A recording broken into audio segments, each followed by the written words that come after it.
I'm Jessie Pridemore with Red Carpet Report here at the 67th Emmy Awards Design Nominee Reception and the launch of the 9th Annual FIDM Museum and Galleries for the Outstanding Art of Television Costume Design Exhibition. Standing here with the lovely Jennifer Bryan, who's the costume designer on Better Call Saul. Hi, how you doing? I'm great. How are you? I'm doing fantastic.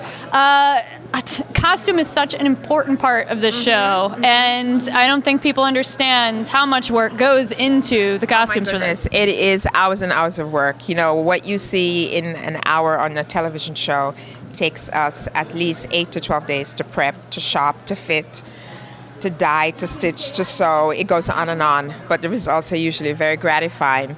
So I want to talk to you about a certain scene in particular, the billboard. How much work went into just that billboard? Let me tell you, first off, the suit that Jimmy copies from Hamlin, that suit, I had to go backwards because I didn't know this was going to happen when I first started, designing the show, because we don't get our scripts that far ahead. So I had to go back and find fabric and replicate that suit in Jimmy's size, and that was a challenge, but it was amazing. We were able to pull it off.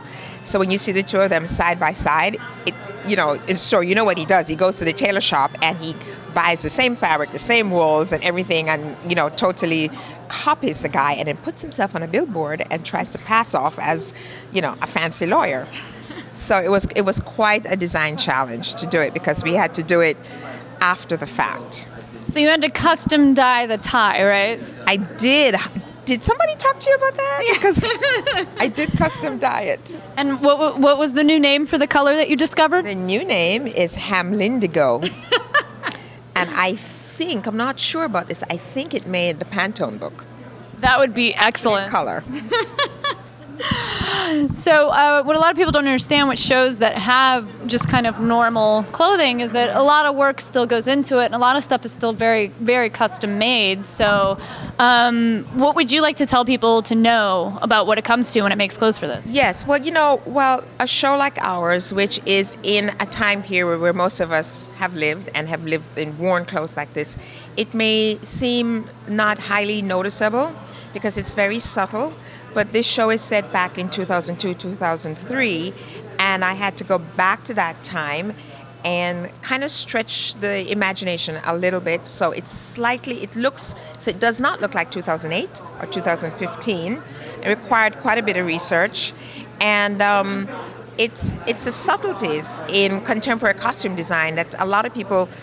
The idea is to keep it subtle, actually, so that it doesn't hit you over the head like it would with a. You don't want it to distract from the actor. You want it to just have, and also to have the audience come into a time frame that they know. It's period, but it's within our period, the period that we're living in. So it's quite a challenge, but I love doing it. Did you work on the original series that the show came from? Yes, I actually worked on the last season 5 of Breaking Bad, which was great. So I had a great introduction to this character as we know him, how he ends up. Mm-hmm. And then Better Call Saul is a prequel, is how he started. So that was a challenge because we know he's going to end up as a very flashy, lawyer. And how do you get him to start with very little money? For God's sakes, his law office is in the back of a nail salon. I mean, what brilliance is that, right? Yeah. So I did him in brown because brown is sort of like it's not a rich color. He doesn't have any money, but I designed a double-breasted suit for him so he looks like he's affluent. So it's a little bit of his aspirations are in that suit, but the color is the reality of the life that he now has. Is sort of like, a lawyer who just gets a case here and a case there and trying to make ends meet. Well, that sounds awesome. Thank you so much for sharing your time with us today. Thanks for watching. If you like our video, please subscribe. We'll have several more during the season. And definitely comment on which show you think had the best costumes.